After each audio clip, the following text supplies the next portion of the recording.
Daniel Gillman with College.town here in DC at the 2026 NCAA Convention. So pleased to be joined by Jim Phillips, the chair of the D1 Board of Governors, and of course, the ACC Commissioner. Jim, thank you so much for joining me. Great to be here, Daniel, and exciting times here at the NCAA Convention. I was about to say, with the buzz around the changing sport and then the addition of one of your teams playing in the upcoming days in the national championship, where do you feel the energy lies when specifically talking Board of Governors here? You've got a big meeting coming up tomorrow. Where do you feel like the top focal points are around that meeting? Yeah, I would say a few areas. One, we'll get an update from President Baker, who I think has done a terrific job in a really difficult period of time as it relates to college sports.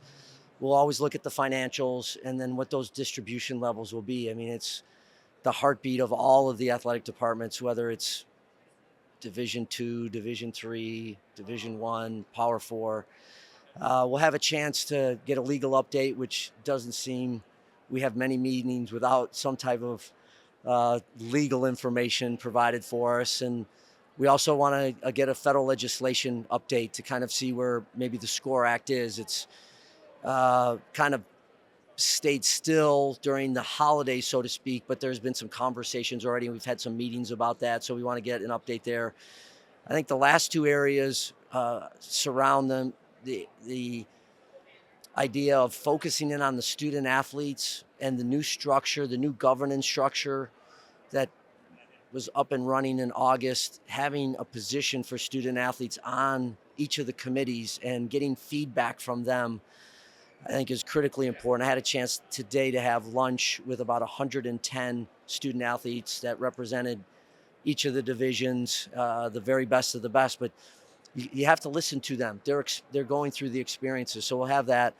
And then finally, we need a medical update, just kind of sports science. It's ever changing.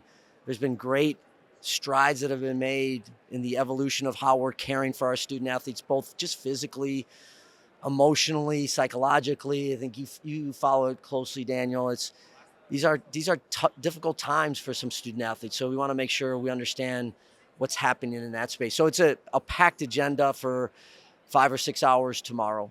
I'll tell you what, Jim, you just walked us through what our audience is going to be able to see, from talking to Dr. Casiro earlier this morning to Ms. Page, the head of the SAC committee, and then also the chat with President Baker. So I feel like I got a sneak peek of that BOG meeting, but I want to get a look at what the opinions were of the Board of Governors come summer when the House settlement passed versus now, and how things might have changed in the sentiment around the ever-changing landscape of the sport. Well, the big thing is you had a different chair at the time who I think is phenomenal, and that was Linda Livingstone, the president of Baylor. So she handed me the baton in late summer, early fall. What I know about the Board of Governors as this chairperson role over the course of the last 4 or 5 months, you can't find a more committed group that understands the idea of modernizing college sports, but also providing something that has sustainability to it. And they're passionate about it. I think we all are. It's something that really deserves our time and energy, and really our vision on how we can move college sports forward. So the group in general has been great to deal with, and they're not afraid of the hard challenges that we face. We have really candid conversations, and I think they represent what's right and good about college sports. What do you feel, as the head, are a couple goals of yours kind of moving forward as you look at a blue sky image of the next 6 months, even, or 2 months, anytime in that stretch for you that you want to see either impacted or made different? Yeah, I would say the integration of the new governance structure, we're just beginning on that. And so that needs, I think, continuing attention to make sure that we get this thing right. We have a new voting structure. We've collapsed a bunch of committees, so we've tried to streamline the processing. So out of that, you want turnarounds on opinions and decisions and rulemaking to be at a much quicker pace. So that's one area. Two is there has to be a stabilization of college sports. It's bumped around. It's been bumpy the last several years in historic fashion. I don't know that we've ever had a period in my 25 or 30 years in college sports like we've had now. So we really need to try to find some of those cornerstone moments that will allow us to stabilize it, including something like the House Act, the SCORE Act, Yeah. excuse me, and having a national standard in an area that needs it. So you have that.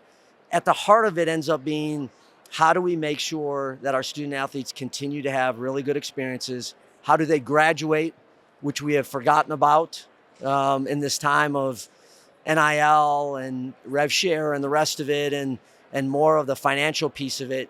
We can't lose sight of the heartbeat of college sports for 550,000 student athletes.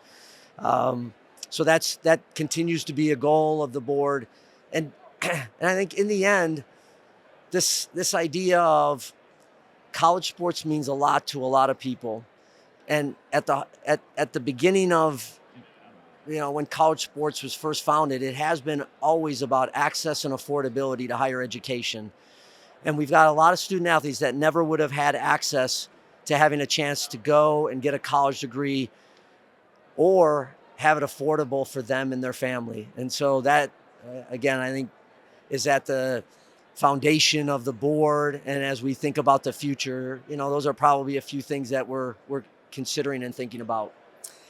Now, when it comes to tougher topics like sports gambling, from the board's perspective, and you've been so vocally against the prop betting aspect of things, where can we see advancements made in that regard? And obviously that's the big buzz here this week. There was a big sports betting session this morning, and I just talked to Clint Hunkebrow with the NCAA Risk Enterprise Management about all of that. But walk me through, I guess, is it a pretty overwhelming sentiment from the board that is anti-sports gambling, or are there different opinions? There are different opinions. The prop betting has to stop. I mean, that's where we have the most critical issue, and one that can really erode the confidence of fans about the outcome of games. And if we do that, then we've lost college sports.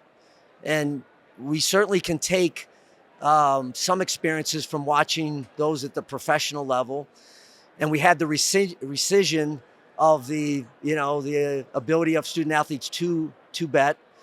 We want to spend a little more time on that. And I think that's, to your point earlier, we have a board that seems to be a little bit not split in a negative way, but still has some questions about both sides of it. So that ends up being something else that we'll talk about. I'm sure we'll get into it tomorrow. It's not one of the major topics, but sometimes some of these meetings take you in different directions. But it's really important. It is, and again, it's really important for us to do it from a student athlete perspective. I mean, these are incredibly challenging times. The pressure, the access that people have, and they put on student athletes, whether it's colleagues in classes and people walking around campuses, or it's the folks online that literally stalk student athletes as it relates to trying to get an advantage to make a bet for their own benefit. And that mentally,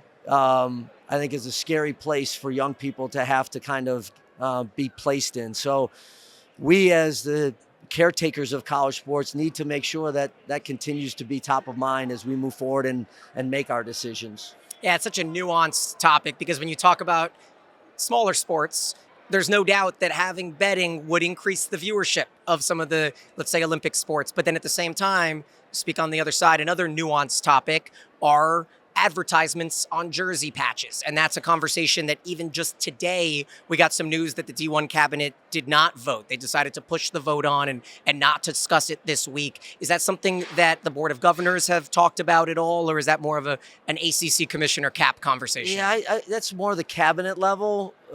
We may have broached it in one conversation. My position is I'm for it. I don't want it to be NASCAR. I think a singular patch makes sense. I think we have to be aware of the shoe and apparel companies' position on this as well. I think we want to go with them to work this out and figure out the appropriate space. Those dollars have been massive to our athletic departments. And listen, we're all looking for new revenues whether it's the NCAA or a conference office or an individual institution. And that makes sense. It's time again. That's a modern movement for us from an NCAA standpoint to allow that to happen. And you're telling me that because I had not heard that had come out of the cabinet. I've been in so many other meetings today, so appreciate that. I'm sure it'll come back up and the cabinet will deal with it. I think maybe they want to have a little more discussion. Maybe they need a little bit more information. And with any of these groups, when you're trying to get a final vote, you'd like to understand where people are before you kind of take that vote. Well, you're certainly no stranger to the NCAA, despite this being your first year as the chair of the Board of Governors.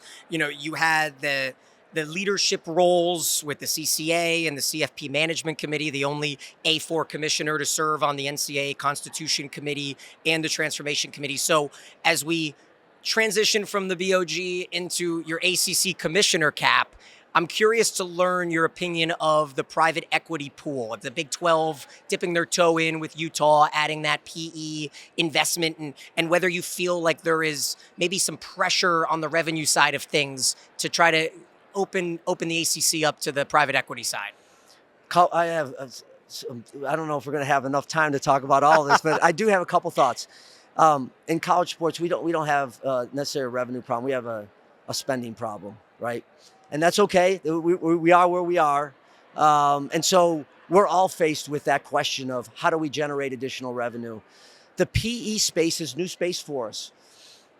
My job as the commissioner of the ACC is to bring forward any and all opportunities for our board to consider and our institutions to consider. That's exactly what we've done over the last couple of years. We've had multiple conversations from a variety of PE folks. And you need to listen to them because you have to be educated in that place.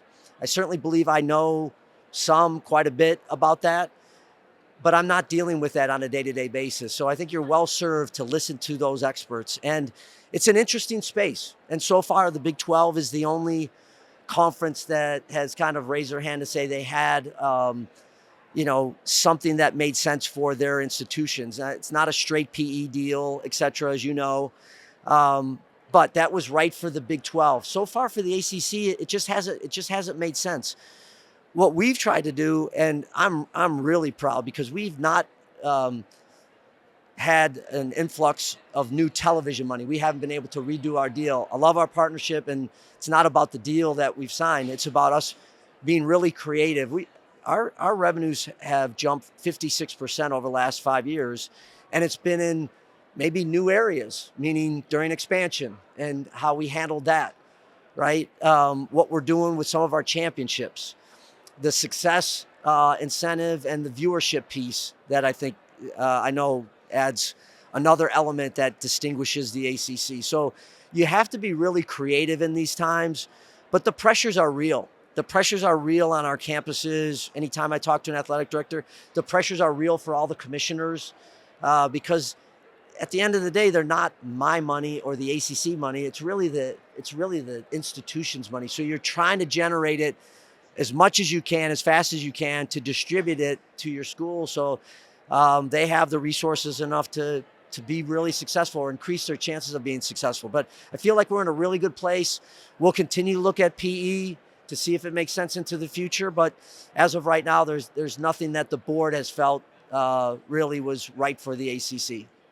Well, I don't have to ask you how excited you are for Miami to be playing in this championship on Monday, but I am curious in terms of the roller coaster season it has been and kind of what it means for the conference to get to a point where you're so much uncertainty in the beginning of the month, and now you see the conference taking center stage with the success incentives. And there's no doubt that the ACC is getting so much praise for not taking the money and giving it to the school. And we saw it with Clemson and SMU last year. So as we move towards more and more, I guess, unity among the A4 and the mid-majors and all of that, where do you feel the ACC sits because of what we saw from Miami this season? Yeah, you mentioned it. We came off a year where we had 2 in last year. I'll be really honest with you. I was not nervous at all about us not having a team. I had felt that we had more than a deserving team in Miami. I really did. And I also thought that the winner of the Duke-Virginia game had a chance. Certainly if Virginia would have won, they would have been the ACC champion and had gotten in. Duke ended up winning. It was a unique year. They had a great conference year. They stubbed their toe a few times, but they were a terrific champion. They had a great win against Arizona State, in bowl season. But the run that Miami's put forward, I think, speaks to where the conference is at. That we've had 3 schools in 3 years, and all 3 are different, right? And so that bodes well for the ACC when you think about just the breadth of the entire conference. We've had this year 8 teams had 9 wins or more, which is, I think, pretty historic. Balance. Yeah, really good. So that's worked out well. As far as the distribution, it's an incentive. It really should be a motivator. And that's how we looked at it when we installed it back in May of 2023. And that was, we'll all take a certain amount of the distribution from television, from CFP, from the basketball tournaments and all the rest of it. But then there'll be a percentage that we'll go and compete for. And what you hope happens, which I think has happened, at least initially, is that it's a motivator on campus to absolutely invest in college sports in a variety of ways: coaches, facilities, what they're doing with student athletes, some of those infrastructure items. And if you do well, you deserve to have a bigger payout than somebody maybe that didn't have as good of a year. And I don't know if it's right for other conferences. I just know where we have found ourselves, it was absolutely the right thing to do. And we basically had unanimity within the membership. And so now, if you can get yourself to a level and go on a great run, you're going to really benefit from that from a financial standpoint. And so it's been good. It's really been good to see. But I'm excited about Monday night. Incredible opponent in Indiana. I do think Miami's had the toughest road so far, with having to go to College Station. 11-1 Texas A&M team, fantastic. The defending national champions, 12-1 Ohio State at the time, and then an Ole Miss team that was as galvanized as any team. And I will always be fond of what I saw from Ole Miss and from their president, Glenn Boyce, who's on the board of directors, and Keith Carter, their athletic director, and their head coach. They went through a period of time that is unlike anything I've ever seen, and they were impeccable on how they handled something that really no roadmap to. So I'm excited about the game. I would ask you who you're rooting for. You don't have to answer. You can plead the fifth if you want.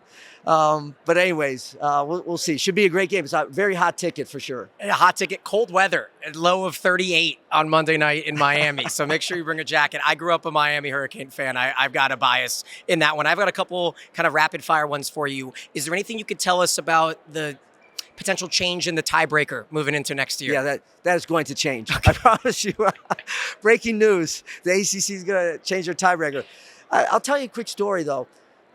When we collapsed the divisions and we went to everybody in one, we did a lot of work on that. It may not have looked like that to the public, but we did a lot of work on that, and it was unanimously supported by the coaches, the ADs, and the football administrators. Who would have known it would have went to the 7th tiebreaker this year? Yeah. We had 5 teams tie for second at 6-2, and we had Virginia, who was at 7-1. They were clearly in, and it just worked out that way. But yes, we will. And I would say there's two additional points I would make there. One is we will tie it to the CFP ranking, which only makes sense. And I have asked the other commissioners, and we haven't spent any time on it, so this is an item down the road, so I'm not making a commitment for any of the other commissioners. It really would be good if we could come together across FBS and everybody have maybe the same tiebreaker or a similar tiebreaker. Yep. It'd be easier for the fans to understand, and I think it may serve college football well, so we'll see what happens there. Carry me through the birth of the 9+8 football schedule and how that might get mediated in the future. If there's a 5-3 team and a 6-3 team next year, like how is that created? Well, there's a couple things there. First of all, we have an uneven number of teams with 17. So there'll be one team that will always play 8 games, and it'll rotate amongst, and we'll come up with a tiebreaker on that as well. But we we wanted to get to 9 conference games as quickly as we could. So I would call next year a bridge year, because we had schools that had contractually just could not get out of some of those games. We didn't want them to. We want to always try to honor the contracts and the commitments we've made. So next year we'll have 12 teams play 9 conference games and 5 play 8. And then the following year it'll be 16. We'll play 9 conference games. Playing a harder schedule and playing more conference games, that's the right thing to do. It's the right thing for college football. And starting next year, we'll have I think all 4 conferences are committed to doing that at the Power 4 level. That's going to be good for college football. But we also have installed this idea that you must also play at least one other Power 4 school.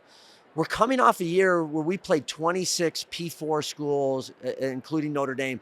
It was the highest by 8 games. The next closest league played 18. We've already played 9 P4 games in the bowls.